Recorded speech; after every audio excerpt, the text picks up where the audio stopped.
무엇에도 영향받지 않는 신앙, 무엇에도 영향받지 않는 신앙이라는 제목으로 하나님 말씀 전하겠습니다. 제가요, 6월 달에 백신 1차 접종을 했고요. 2차 접종은 다음 달, 8월 달에 맞습니다. 그런데 지금 백신 접종 상황이 더딘 것을 보니까 제 마음에 어떤 마음이 드냐면, 저희 어머니도 그런 말씀 하시더라고요. 야, 이 참 하나님 은혜다. 제가 맞은 백신이 제 순서가 돼서 맞은 건 아니거든요. 그런데 어떻게 잘 연결이 돼서 백신을 맞았습니다. 아무래도 백신을 맞으니까요, 저도 좀 안심이 되고요. 또 제가 대하는 성도님들도 부담이 좀 적죠. 아무래도 백신을 맞았다고 하니까. 그런데 제가 맞은 백신은요, 말씀드린 것처럼 사람들이 흔히 말하는 노쇼 백신입니다. 노쇼 백신. 자녀 백신이라고 하죠. 맞기로 예약을 했는데, 누군가 예약을 했는데 그 사람이 어떤 이유로 안 온 거예요. 그래서 순서가 저에게로 기회가 넘어온 거죠. 전화 받고 얼른 가서 맞았죠. 순서가 이 사람이었지만 그 사람이 안 왔기 때문에 다른 사람에게로 순서가 넘어간 것. 이 기회가 넘어가고 순서가 넘어간 것도요, 신앙적으로, 성경적으로 볼 때 굉장히 중요한 의미가 있습니다. 우리의 구원이 그래요. 원래 구원의 1차 대상은 유대인이었습니다. 그런데 유대인이 제가 말씀드린 것처럼 거부했어요. 노쇼죠. 나타나지 않았습니다. 백신 맞고, 구원의 백신을 맞고 하나님 자녀가 되어야 하는데 그것을 거절했죠. 그래서 그 기회가 이방인들에게, 유대인들이 볼 때 유대인 아닌 사람들은 다 이방인이죠. 그 이방인에게로 넘어갔습니다. 기회가 넘어간 거죠. 구원의 뿌리는 유대인입니다. 그런데 그 유대인들이 복음을 거부했죠. 그래서 복음은 이방인에게로 향했습니다. 기회가 넘어간 거죠. 유대인들은요, 스스로 기회를 차버렸습니다. 복음의 백신을 맞을 그 소중한 기회를 걷어차버렸죠. 오늘 본문도 그것을 잘 말해주고 있습니다. 바울은 오늘 본문 46절에서 이렇게 말합니다. 우리 같이 한번 읽어보겠습니다. 시작. 바울과 바나바가 담대히 말하여 이르되 하나님의 말씀을 마땅히 먼저 너희에게 전할 것이로되 너희가 그것을 버리고 영생을 얻기에 합당하지 않은 자로 자처하기로 우리가 이방인에게로 향하노라. 너희에게 먼저 전하는 것이 마땅한 일이지만 너희가 그 먼저 복음 받기에 합당하지 않은 결정을 너희가 했기 때문에 우리는 부득이 이방인에게로 복음 들고 향한다. 바울이 말합니다. 바울에게 있어서 복음을 전할 때 대상은요, 우선순위가 분명했습니다. 첫 번째는 유대인이었어요. 그 다음이 유대인 아닌 이방인들이었습니다. 예수님께서도 제자들에게 복음 전하라 라는 말씀을 주실 때 순서적으로 명확하게 말씀하셨어요. 사도행전 1장 8절에 보면 너희가 성령을 받고 권능이 너에게 임하면, 예수님 뭐라고 말씀하시죠? 예루살렘과 온 유대와 그 다음에 사마리아, 그리고 그 다음에 땅끝입니다. 예수님도 지역적 확장인 동시에 민족적인 확장을, 그 순서를 제자들에게 말씀해 주셨습니다. 그래서 바울은요, 항상 어디를 가든지 어느 지역을 가든지 먼저 유대인을 접촉했고요, 유대인의 회당에서 복음을 전했습니다. 그런데 이게 하나님의 뜻이에요. 유대인들이 그 복음을 거부합니다. 거절해요. 그래서 백신의 기회가 예약하지 않은 저에게 왔던 것처럼 유대인들이 복음의 1차 수요자지만 그들이 거부했기 때문에 놀라운 하나님의 신비죠. 그 복음이 이방인들에게로 향한 거예요. 그리고 이방인들은 예수 그리스도를 붙들었고 복음을 받아들였고 예수님을 믿고 하나님의 자녀가 되었죠. 오늘 본문도 그 내용을 잘 말해줍니다. 우리는요, 기회를 소중히 여겨야 합니다. 여러분, 하나님이 우리에게 주신 구원의 기회를 소중히 여기시길 바랍니다. 너무너무 소중한 기회예요. 예수님도 잔치집 비유에서 말씀하셨죠. 잔치를 배설한 주인이 있습니다. 다 초청했어요. 오라. 그런데 이 사람들이 이 핑계 저 핑계 대면서 오지 않는 거예요. 배설한 주인이 화가 나서 강권하여 거리에 나가서 내 잔치집을 채우라. 다 불러들여라. 잔치집이 채워졌죠. 똑같은 겁니다. 오늘 우리도 하나님이 우리에게 구원의 기회를 주셨습니다. 우리는 그 기회를 붙잡은 하나님의 자녀들이죠. 구원 얻었고요. 하나님 백성이 되었습니다. 언제든지 하나님이 주시는 구원의 기회는 너무너무 소중합니다. 그러면 여기서 한 가지 질문이 있어요. 유대인들은 그러면 그들은 왜 복음을 거절했을까? 복음의 1차 수요자가 되고 마땅히 복음을 먼저 받아들일 자로 역임을 당했는데 왜 그들은 복음을 거부했을까? 거기에는 오늘 본문도 그것을 단적으로 잘 말해주고 있는데요.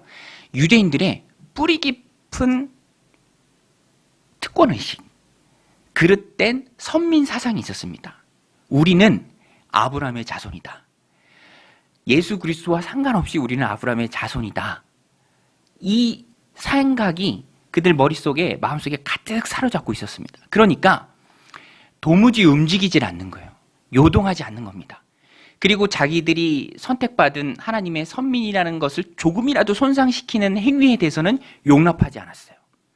오늘 본문에도 보면 그들은 복음이 전해졌을 그때에 마음 가운데 시기심이 가득했습니다. 시기심. 적개심의 다른 모습이 바로 시기심이에요. 왜냐하면 바울과 바나바가 우리 지난주에 말씀 나눴죠. 비시디아 안디옥 회당에서 복음 전할 기회를 얻고 말씀을 전했어요. 그런데 이 말씀이 너무 신선하고 너무 심금을 울리고 마음에 와닿는 거예요. 성령의 감동으로 전해진 하나님의 말씀이니까 안 그렇겠습니까? 그러니까 사람들이 반응이 좋았습니다. 그리고 다음번 안식일이 되었어요. 오늘이 다음번 안식일 내용이죠. 사람들이 어마어마하게 모였습니다. 많은 사람들이 모였죠.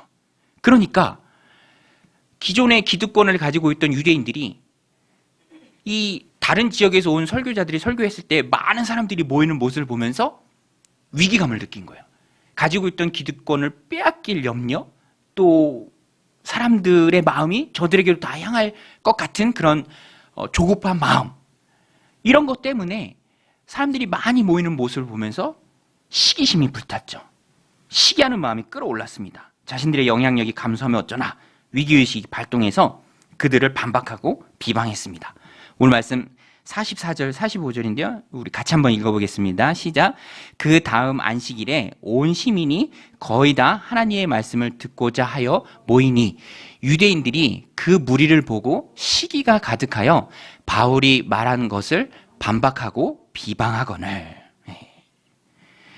시기한다라는 말이 헬라어로 젤로스입니다. 젤로스. 끌어오르다라는 제호에서 나온 말인데요. 그러니까 이 유대인들은요, 자기들이 했을 때는 그런 일이 없었는데 바울과 바나바가 말씀을 증거하니까 그 다음번 안식일에 구름대처럼 사람이 모인 거예요. 그리고 회당 안에 발 디딜 틈도 없었던 겁니다. 이 모습을 보면서 부글부글 끓어오는 거예요. 부글부글. 그리고 비방한다, 또 반박한다 이렇게 표현이 되었는데 반박한다라는 말이 안티레고입니다. 말하다는 레고, 반박해서 말한다, 반대한다, 안티. 그러니까 쉽게 얘기하면 유대인들은 시기심에 불타올라서 그것이 진리인가 사실인가 하나님의 말씀인가 그것과는 전혀 상관없이 그냥 불타올랐던 거예요. 부글부글 끓었던 거예요. 시기심에 안티가 돼버린 겁니다. 그러니까 시기심 때문에 복음을 거부한 거예요. 이유는 명확합니다. 시기심 때문에 복음을 거부했습니다. 여러분, 사람의 행동은요 항상 마음에서부터 나와요. 그래서 그 마음이 무엇에 의해 지배를 받고 있느냐가 중요합니다. 생각이 결과를 낳는다고 하잖아요. 이 유대인들 시기심이 마음을 지배했습니다. 그러니까 반박하고 비방하는 거예요. 내쫓는 겁니다. 부글부글 끓어올라서 견디지 못하고 안티가 되어버린 거예요. 그런데 그들이 반대했던 그것은 바로 생명의 복음이었습니다. 그러니까 생명의 복음을 코앞에서 발로 차버렸는데 이유는 시기심 때문에, 자신들의 마음이 시기심에 사로잡혔기 때문에. 저도요, 이 마음이 먼저 반응을 한다라는 것을 자주 느껴요. 뭔가를 보면은 행동이 나오기 전에 먼저 마음이 반응을 합니다. 제가 최근에 우리 예배당이 있는 상가 지하 주차장이 좀 지저분하잖아요. 특별히 뒷바퀴가 걸려 쓰는 그 스토퍼 부분에 먼지가 잔뜩 끼어 있습니다. 근데 그게 제가 알아요. 언제 생긴 거냐면 올 겨울에 생긴 거예요. 올 겨울에 눈 많이 올 때 차들이 막 드나들면서 쌓인 게 아직까지 있는 거예요. 다른 곳에는 청소가 되는데 이제 거기는 따로 청소하는 분들이 없으니까 계속 쌓인 거죠. 근데 제 마음에 그거 볼 때마다 지저분하다. 저걸 언제 한번 치워야 되는데. 근데 여러분, 눈에 보이는 건 은사라는 말이 있어요. 제 눈에 보이고 눈에 밟히잖아요. 그러니까 그 마음이 늘 가득하니까 제 지난주에는 그냥 물통이랑 걸레 갖고 가서 좀 깨끗하게 치우니까 마음이 그렇게 후련할 수가 없더라고요. 그래요. 내 마음에 가득한 게 행동으로 나와요. 내가 할 일도 아니지만 굳이 나가서 하는 이유가 뭐죠? 그 마음이 가득하기 때문에 거기에 영향을 받는 거죠. 선한 마음이라면 더없이 좋은 거죠. 그런데 그것이 시기심이라면 그것은 위험합니다. 시기심만큼 위험한 게 없어요. 왜냐하면 내가 시기심에 사로잡히는 순간 정상적인 생활이 불가능합니다. 오로지 그 대상만 향하게 돼 있어요. 사울 보세요. 이스라엘 초대왕 사울. 자기보다 다윗이 훨씬 더 낫다라는 것을 인정하면 그만인데 다윗이 그것을 못했죠. 사울이 그것을 못했죠. 사울 평생의 목적은 다윗을 죽이는 일이었습니다. 그런데 그것은 망하는 길이에요. 자기만 망하면 좋게요. 가족도 망하고 결국에는 나라도 힘을 잃게 됩니다. 근데 그 이유를, 뿌리를 찾아가 보면, 근원을 찾아가 보면 그릇된 시기심이에요. 그릇된 시기심. 아벨과 가인의 제사를 보십시오. 가인이 왜 사랑하는 동생의 생명을 빼앗았습니까? 하나님께서 아벨과 아벨의 제사만 받았기 때문이죠. 하나님이 잘못하신 게 아니에요. 자기의 마음을 다스리지 못한 가인의 실수고 가인의 죄입니다. 죄가 그의 문 앞에 엎드려졌을 때, 마음 가운데 왔을 때 그는 그것을 다스렸어야 옳습니다. 그런데 시기심의 마음을 빼앗기고 그것이 자라니까, 죄가 장성하니까 결국에는 동생의 생명을 빼앗는 멸망의 길을 가게 되는 것이죠. 시기심에 조종당하면 비참한 인생이 될 수밖에 없습니다. 그래서 우리는 항상 마음을 지키되 시기심으로부터 부글부글 끓어오른 마음, 그 마음을 잘 다스려야 돼요. 제가 어느 책에서 읽었는데 한 선교사님이 해외 오지에 나가서 선교를 하는데 얼마나 어려움이 많습니까? 핍박도 있고요. 또 질병의 고난도 있고요. 그러나 다 이겨냈습니다. 여러 가지 어려움 다 견뎌냈어요. 그런데 이 선교사님이 모든 어려움을 다 견뎌냈는데 신문 기사 하나를 읽고 마음이 그냥 무너져 내린 거예요. 근데 그 신문 기사가 뭐냐면 자신이 속한 선교단체의 신문인데 자기의 동료가 본국에서 선교단체에서 높은 위치에 올랐다, 영전했다, 그 기사를 본 거예요. 그걸 보는 순간 부글부글 끓어오르는 거죠. 나는 선교지에서 이렇게 고생하는데 본국에서 편하게 있는 그 사람이 이런 높은 자리에 올랐다니 하면서 결국에는 짐 싸서 선교지를 떠났다는 것입니다. 선교도 포기하고 다 내려놓고. 시기심은요, 핍박보다도 강력하고요, 유혹보다도 더 강력합니다. 그래서 오늘 본문의 유대인들 보세요. 생명의 복음이 자신들에게 먼저 왔는데 그것을 차버린다라는 것입니다. 시기심이 그 안에 가득하기 때문에, 부글부글 끓어올랐기 때문에. 헌신의 기회도 다 차버리는 게 바로 시기심이죠. 오늘 이 말씀을 우리들 삶 가운데 적용할 수 있습니다. 우리는요, 시기심을 조심해야 합니다. 내 마음에 그 시기하는 마음이 싹트지 않도록 조심해야죠. 시기심을 조심하는 것, 시기심을 이기는 것, 어떻게 하는 것이냐? 그것은 다름을 인정하면 됩니다. 우리 한번 따라서 해볼게요. 다름을 인정하라. 다른 거예요. 다른 겁니다. 저 사람이 부름받은 게 다르고 내가 부름받은 게 다르고 또 다른 사람이 받은 사명이 서로가 달라요. 나는 현지에서 필드에서 선교를 하는 거면 그것이 하나님 내게 주신 사명이면 그것을 감당하면 되고요. 또 어떤 사람은 본국에서 편안히 있다가 또 높은 자리에 올라가고 영향력을 행사하는 것이 그 사람의 사명이라면 내가 보고 부러워할 것도 없고요. 특별히 시기할 것도 없다라는 것입니다. 이 마음을 갖는 게 너무너무 중요해요. 사명은 각자고요. 다 다릅니다. 하나님의 생각 속에서 퍼즐과 같아요. 내가 맡은 사명을 그것이 힘든 일이든 힘들지 않은 일이든 선호하는 거든 꺼린 거든 그것이 하나님이 내게 맡겨주신 것이면 퍼즐이 이 전체가 어울리면서 하나의 그림이 되는 것처럼 나도 이것이 하나님 내게 주신 사명이다 라고 받아들이면 하나님이 주신 건데 소중하지 않은 게 어디 있겠습니까? 부러워할 것도 없고 또 속상할 것도 없고 시기할 것도 없고 하나님 내게 주신 사명이니까. 제가 아는 어떤 분이 개척을 했는데 몇 년 됐는데 좀 어려운 거예요. 그래서 이분은요, 부부가 돈가스 가게를 운영합니다. 그런데 부끄러워하거나 힘들어하는 모습은 없어요. 그것이 하나님 자신에게 주신 사명으로 알고 오히려 그것을 통해서 깊숙이 사람들 속으로 들어가서 일을 하면서 녹아들면서 또 전도도 하는 것이죠. 또 하나님이 은혜 주셨는지 돈가스 집이 잘 된대요. 그래서 2호점을 낼까 지금 생각 중이다. 그것은 그분이 받은 사명이죠. 사명이 다른 거예요.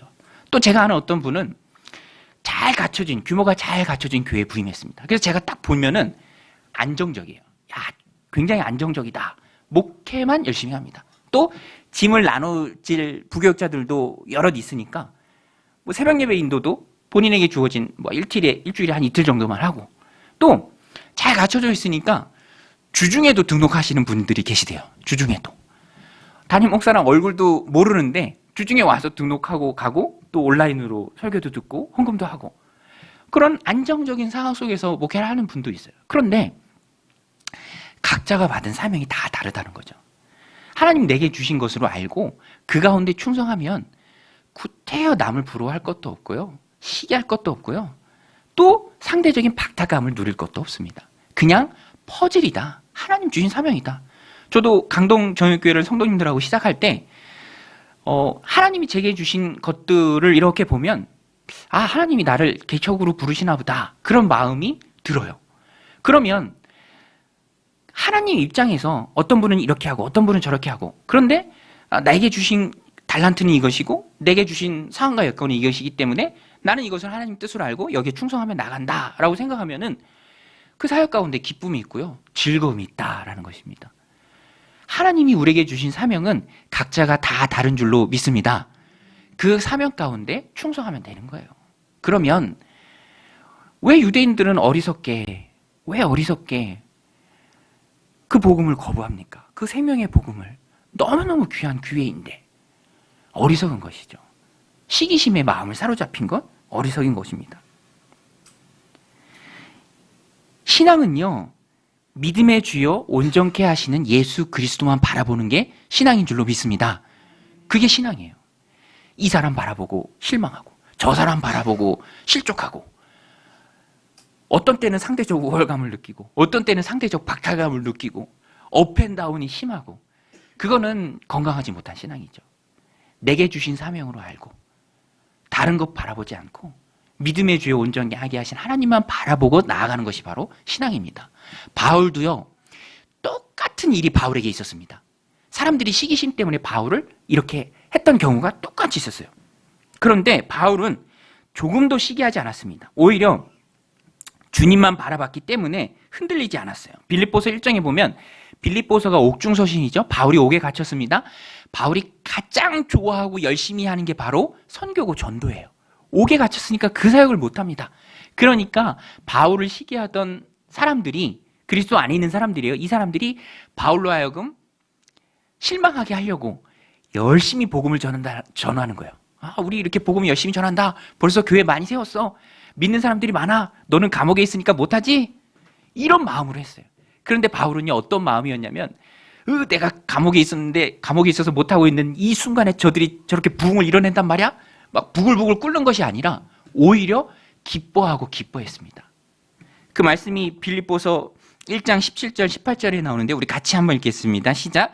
그들은 나의 매임에 괴로움을 더하게 할 줄로 생각하여 순수하지 못하게 다툼으로 그리스도를 전파하느니라. 그러면 무엇이냐?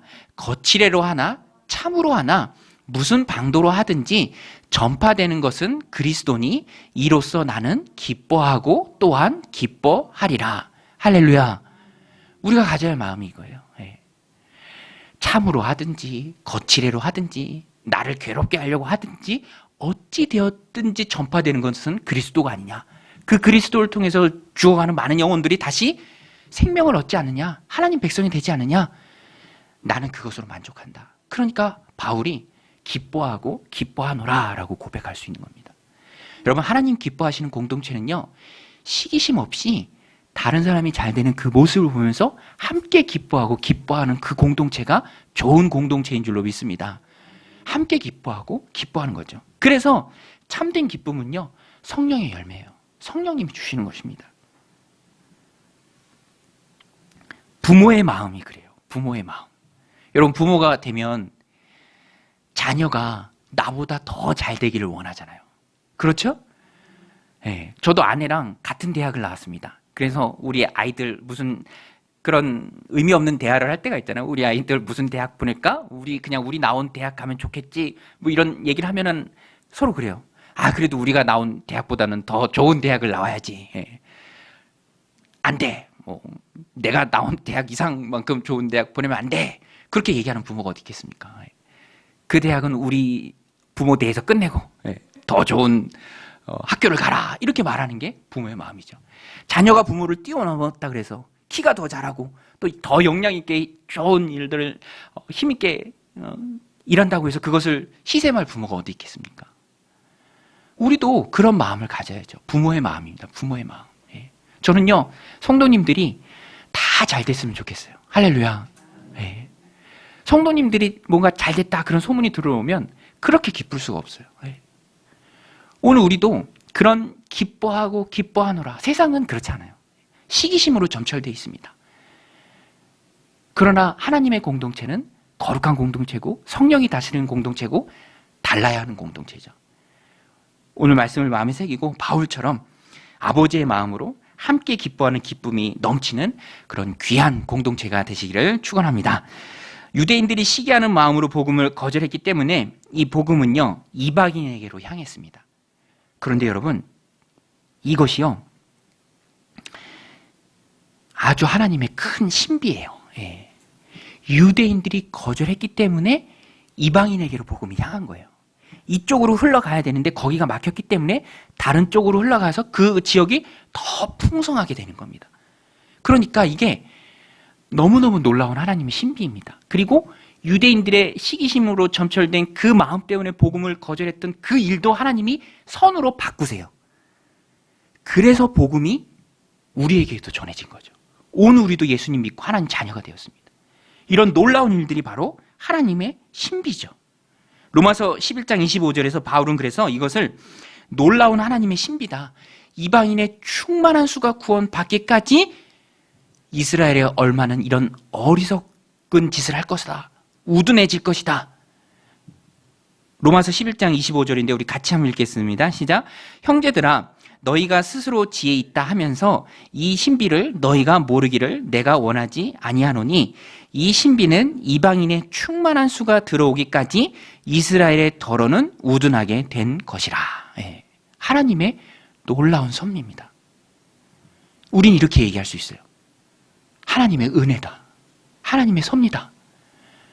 이방인들이 거절했기 때문에 유대인들이 거절했기 때문에 복음이 이방인에게로 급속도로 들어온 거죠. 이방인들은 복음을 다 바울이 전하는 그 복음을 믿고 붙들고 하나님의 자녀가 되었습니다. 유대인들이 복음을 거부하는 바람에 이방인의 복음이 전해지고 복음을 받아들인 사람은 다 구원을 얻었습니다. 모든 것이 하나님의 계획이죠. 오늘 우리가 예수님을 믿게 된 것도 하나님의 계획입니다. 하나님의 섭리예요. 여기까지 인도하신 하나님의 섭리가 있습니다. 여러분 믿으십니까? 오늘 이 자리까지 나를 인도하신 하나님의 섭리가 있어요. 저도요, 우리 교회의 형제 교회가 정윤교회입니다. 모교회고 형제 교회죠. 분립 개척을 한 교회니까. 그런데 그 교회가 지금 후임자 청빙 과정이 진행되고 있어요. 그래서 조만간 정해지는데 저는 그 모습을 보면서 정말 더 일찍 되지도 않고, 우리 강동정연교회가 세워진 게 더 일찍 되지도 않고, 그때는 물이 있지 않았으니까, 또 더 늦게 되지도 않아서 강동정연교회가 딱 정말 정확한 하나님의 때와 타이밍 속에 강동정연교회가 세워졌구나, 리더십이 이양되면 또 어떻게 바뀔지는 모르는 것이거든요. 그러니까 그런 것을 목회자로서 제가 바라보면은 정말 정확한 타이밍에 하나님의 때에 이 지역의 구원을 위해서, 영혼 구원을 위해서 방주의 역할을 감당하라고 이 고덕 지역의 강동정역교회가 세워졌구나라는 것을 느끼면서 하나님께 요새 너무 감사한 마음이 들어요. 여러분, 우리 강동정역교회는 하나님이 세우신 줄로 믿습니다. 하나님이 세우신 교회죠. 정확한 하나님의 타이밍에. 그런데 여러분, 제가 드리고 싶은 말씀이 이거예요. 이거는요, 하나님의 계획 가운데 다 있었다라는 것입니다. 여러분 믿으십니까? 하나님의 계획이에요. 뭐 어떻게 하다가 뭐 뜻밖의 예기치 못하게 된 거 아닌가? 그렇지 않아요. 정확한 하나님의 계획이 있었습니다. 그 계획이 이루어진 거죠. 우리의 구원도 그렇습니다. 우리의 구원도 하나님이 예정하신 거예요. 여러분 믿으십니까? 하나님이 저와 여러분들을 선택하신 거예요. 그런데 여러분, 언제 하나님이 선택하셨게요? 창세전에. 성경은 세상이 만들어지기도 전에 우리가 선택되었다라고 말합니다. 아주 먼 옛날이죠. 아주 먼 옛날. 우리 바울이 에베소서 1장 4절에서 말합니다. 우리 같이 한번 읽어보겠습니다. 시작. 곧 창세전에 그리스도 안에서 우리를 택하사 사랑 안에서 그 앞에 거룩하고 흠이 없게 하시려고 그 기쁘신 뜻대로 우리를 예정하사 예수 그리스도로 말미암아 자기의 아들들이 되게 하셨으니. 할렐루야. 우리를 예정하신 분이 하나님이십니다. 우리를 선택하신 분이 하나님이세요. 하나님이 작정하셨어요. 그 작정하신 계획이 지금 이루어지고 있는 것이죠. 오늘 우리는 그런 믿음의 눈으로 우리를 바라봐야 하고요. 세상을 바라봐야 합니다. 아주 먼 옛날. 우리 찬양도 있잖아요. 아주 먼 옛날. 하늘에서는 당신을 향한 계획이 있었죠. 하나님께서 바라보시고 좋았다라고 말씀하셨네. 얼마나 은혜스럽습니까? 하나님께서 아주 먼 옛날, 그러니까 세상이 만들어지기도 전에 나를 자녀로 선택하셨습니다. 오늘 본문도요, 예정된 구원을 잘 말해줍니다. 구원받기로 작정된 사람이 있고요. 구원받기로 작정된 사람은 복음을 듣고 다 주께로 나왔습니다. 다 믿었어요. 하나님께서 다 불러내십니다. 그리고 그들 스스로 믿음을 고백하죠. 오늘 말씀 사도행전 13장 48절인데요. 우리 같이 한번 읽겠습니다. 이방인들이 듣고 기뻐하여 하나님의 말씀을 찬송하며 영생을 주시기로 작정된 자는 다 믿더라. 할렐루야. 영생을 주시기로 작정된 자는 다 믿습니다. 오늘 저와 여러분들이 하나님의 그 예정 가운데 있는 거예요. 저는 제가 결단해서 믿었는데요. 어쩔 수 없이 믿게 되었는데요. 믿을 수밖에 없는 상황이었는데요. 그런 모든 것들을 합력해서 선을 이루시는 분이 하나님이시죠. 그래서 하나님이 신비예요. 그 신비 가운데 유대인들이 복음을 거절한 거예요. 이방인의 충만한 수가 구원받기 위해서. 놀라운 하나님의 섭리입니다. 오늘 본문에도 작정된 자는 다 믿더라라고 되어 있는데 그 작정되었다라는 말이 헬라어가 문법적으로 완벽합니다. 그런데 문법적으로 작정되었다라는 말은 수동태예요. 내가 능동적으로 내 안에서 결심하고 그래서 주님을 믿고 하나님의 자녀가 된 것이 아니라 외부의 힘에 의해서, 외부의 절대자 하나님에 의해서 선택된 겁니다. 복음은요, 구원은 수동태입니다. 나는 구원을 받은 거예요. 은혜로, 선물로.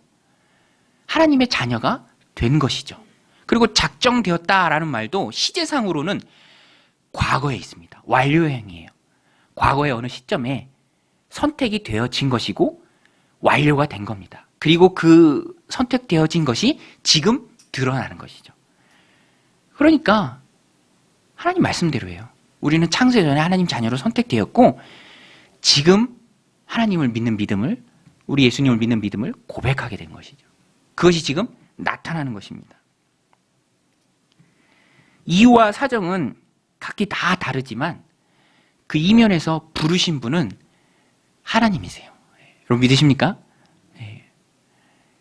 오늘 우리가 이 강동정교회에 모여서 예배하는 하나님 섬기는 그 이면의 모든 사항들은 다 다르지만 핵심은 하나님께서 보이지 않는 곳에서 우리를 다 모아주신 것이죠. 합력하여 선을 이루시는 분이 하나님이십니다. 로마서 8장 28절인데요. 우리 같이 한번 읽겠습니다. 시작. 우리가 알거니와 하나님을 사랑하는 자, 곧 그의 뜻대로 부르심을 입은 자들에게는 모든 것이 합력하여 선을 이루느니라.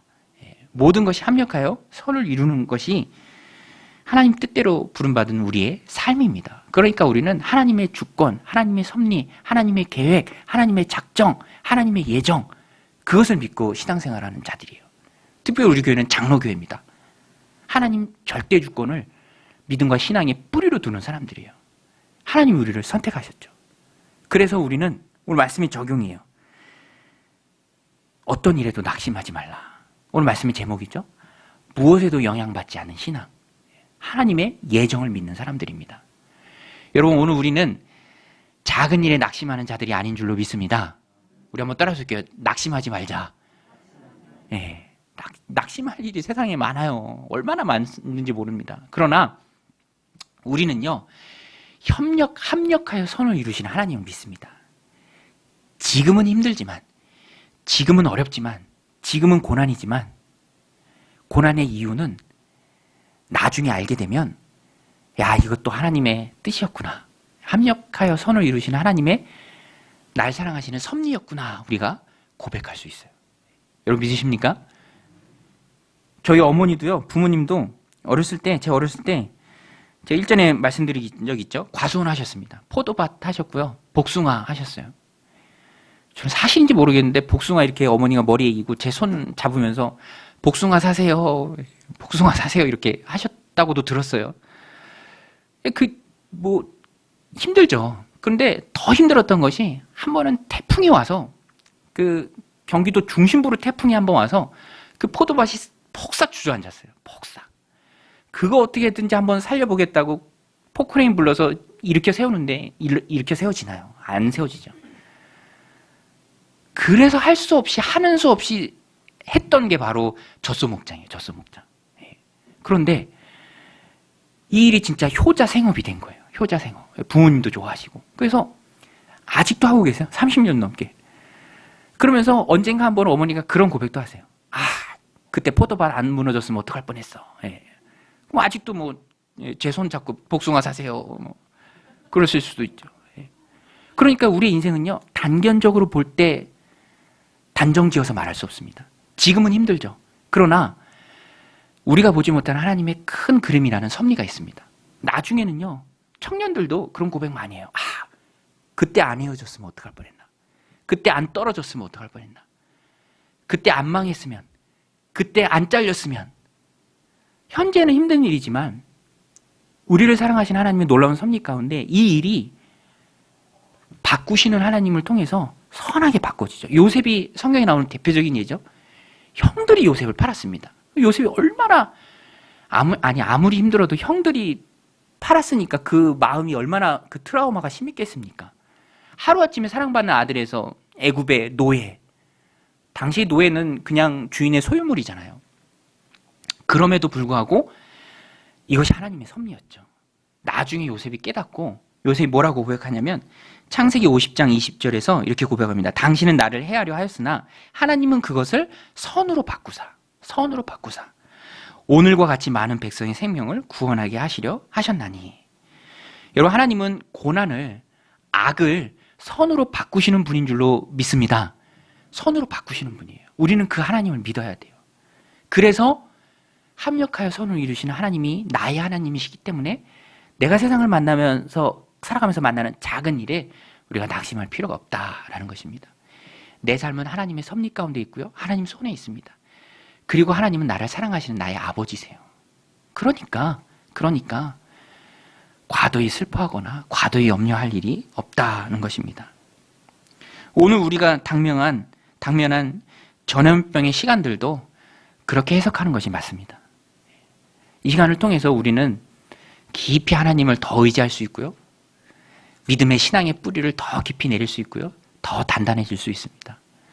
그 일들을 위해서 하나님 우리에게 허락한 시간인지 모릅니다. 그러니까 우리는 낙심하지 말고 위축되지 말고 주눅들지 말고 오히려 하나님이 허락하신 이 시간들을 통해서 더욱 단단해지고 더 하나님 붙드는 것이죠.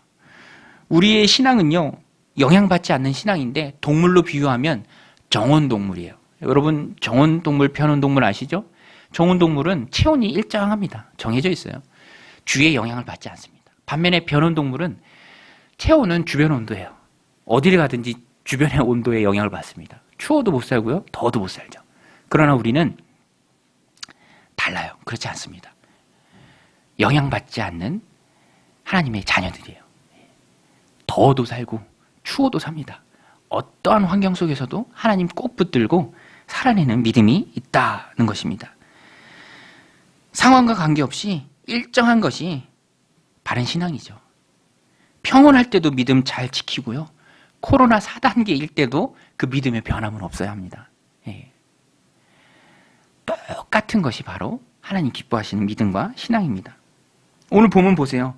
바울과 바나바는요, 반대자들이 핍박하고 쫓아냈지만 도무지 영향을 받지 않습니다. 오히려 예수님 가르쳐 주신 가르침대로 발에서 티끌을 떼버리면서, 그래? 너희들이 거부했어? 이 일에 대한 온전한 책임들은 너희가 지는 거야. 증거를 삼았죠. 그리고 낙심하지 않고 좌절하지 않고 다음 복음 전하는 장소인 지금 1차 전도 여행을 하고 있습니다. 이고니온으로 향합니다. 이고니온으로. 거기에도 구원받아야 할 영혼들이 많이 있죠. 그리고 바울과 바나바를 통해서 복음을 접하고 예수님을 믿은 이방인들도 바울과 바나바가 쫓겨나는 그 모습을 눈앞에서 봤지만 그들도 영향받지 않습니다. 동요하지 않아요. 오히려 기쁨과 성령의 충만함이 가득했습니다. 오늘 말씀 50절, 52절인데요. 우리 같이 한번 읽어보겠습니다. 이에 유대인들이 경건한 귀부인들과 그 신의 유력자들을 선동하여 바울과 바나바를 박해하게 하여 그 지역에서 쫓아내니 두 사람이 그들을 향하여 발에 티끌을 떨어버리고 이고니온으로 가거늘 제자들은 기쁨과 성령이 충만하니라. 할렐루야. 오늘 우리의 신앙도 이렇게 영향받지 않는 신앙이 되시길 바랍니다. 세상은 어떠해도, 풍파가 요란해도, 난리 법석을 떨어도 우리는 고요한, 변함이 없는, 도무지 영향받지 않고 하나님 말씀 붙들고 굳건하게, 꿋꿋하게 신앙생활 잘 해나가는 저 여러분들이 다 되시길 바랍니다. 그것이 하나님 기뻐하는 신앙생활이죠. 오늘 말씀을 마음에 새기고 모든 어려운 시간과 좌절의 순간에서조차 합력해서 선을 이루시는 하나님을 믿으시길 바랍니다. 그래서 무슨 일을 만나든지 영향받지 않는 하나님만 바라봄으로써 만사 형통하는 은혜가 저 여러분들 삶 가운데 가득하시기를 주님의 이름으로 간절히 축원드립니다. 우리 함께 기도할 때 오늘 말씀 붙들고 함께 기도했으면 좋겠습니다. 하나님, 내 마음 가운데 시기하는 마음이 있습니까? 물리치게 하여 주옵소서. 주만 바라보며 살게 하여 주옵소서. 창세전에 나를 예정하시고 선택하신 하나님이심을 내가 믿습니다. 어떠한 상황 속에서도 낙심하지 않게 하여 주시고 하나님의 뜻대로 부르심을 입은 자에게 합력하여 선을 이룰 줄로 믿습니다. 영향받지 않는 신앙 허락하여 주옵소서. 우리 함께 말씀 붙들고 기도하며 나아가겠습니다. 하나님 아버지, 오늘도 저희들 귀한 주일 허락하여 주시고